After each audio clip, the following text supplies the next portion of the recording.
Most Roman emperors spent too much money, had too much weird sex, and broadly claimed to be living gods. Well, you know that just sounds like freshman year of college, am I right or what? But that being said, one Roman emperor has always stood out. Gaius Caesar Augustus Germanicus is the sole reason I believe Roman emperors should pass a psych evaluation before rising to power, or something like that. The Poopy Show.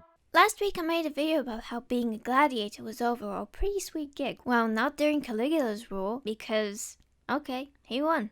What a cool, satisfying game. Kill him. What? Kill all the participants, Caligula. It would be so slay. He, like the rest of Rome, was a big fan of the games, but you could say he was an even bigger fan of baseless violence and brutal slaughter, doing unhinged emperor shit like throwing a section of the audience in an arena filled with wild beasts because he was bored. Another one was sending unarmed prisoners to those wild beasts, not for a show, but because it was cheaper than cattle. Exactly this cruelty was the architect of his enjoyment. According to first-hand accounts, he never tried therapy or yoga and instead actively sought out violence because it made him happy, I think. For example, during a ritual involving sacrifice, Caligula really couldn't help himself, and instead of hitting the bowl with the hammer, he bludgeoned to death the priest's assistant and laughed as he died. He also arranged for trials to be held in his presence while he was eating or otherwise just hanging out, so you know he can be entertained by the screams of people being tortured. This one I can actually understand and excuse since there was no YouTube at the time. Tell me you don't have the aristocratic need for entertainment while eating. Come on, tell me that and lie to my face. But Caligula's cruelty also extended to pettiness, for he killed 2 of his consuls because they forgot it was his birthday, and an especially interesting case involved him asking a man who had been exiled by the previous emperor, how are things going, how's life? Of course the man replied with flattery directed towards him, saying he constantly prayed that Tiberius would die so that Gaius may be emperor, and to that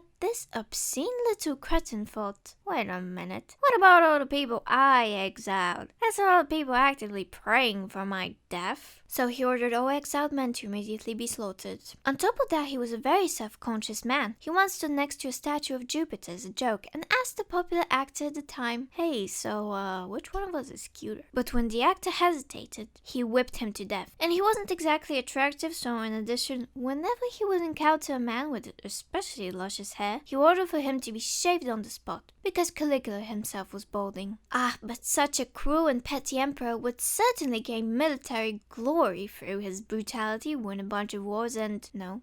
Here's a list of all his war efforts. He planned to invade Britain, but here's an accurate reenactment of how he conducted this campaign. He and his army sailed off in the canal just for a little bit and then back to shore. That's when the emperor signaled the army for battle, and then he ordered his men to start collecting seashells. You know, as spoils from this great battle against fuck all. There is no evidence that he was specifically at war with the body of water, but one account of this states that he was extremely happy with this battle, feeling as though he had defeated the ocean. Truth is, he had no interest in the duties of an emperor outside of having orgies and stuff like that. And boy did he have orgies. They were actually mandatory for the Roman elite, and you had to pay to get in, so it was like a sex tax. But the other stuff, no. Caligula was an exceptionally cowardly little moron. Yes, you were. He was in fact so terror-stricken with unfounded repulsive conspiracies, he tried to abdicate several times. In fact, during preparations for a different ritual sacrifice, it took as little as a man who was simply carrying a dagger to be in his vicinity. So he started crying, screaming, shitting himself, and he summoned the Senate to say he will not be appearing in public for a while. Historians believe that this paranoia was maybe the bigger reason for his cruelty, and these little anecdotes were exaggerated even at the time of his rule. You know, it's a little "don't fuck with me" directed towards all of his people. Definitely deranged and thankfully assassinated during his 4th year. On the awfulness scale of Roman emperors, I'm going to place him right here under Satan. Yeah, I'm done with this Roman wave for now. On another note, 200 people subscribed since the last video and I haven't done an update in a while, so the dudes are still winning. Either double down on your subscription if you're female or unsubscribe so I can get to 100%.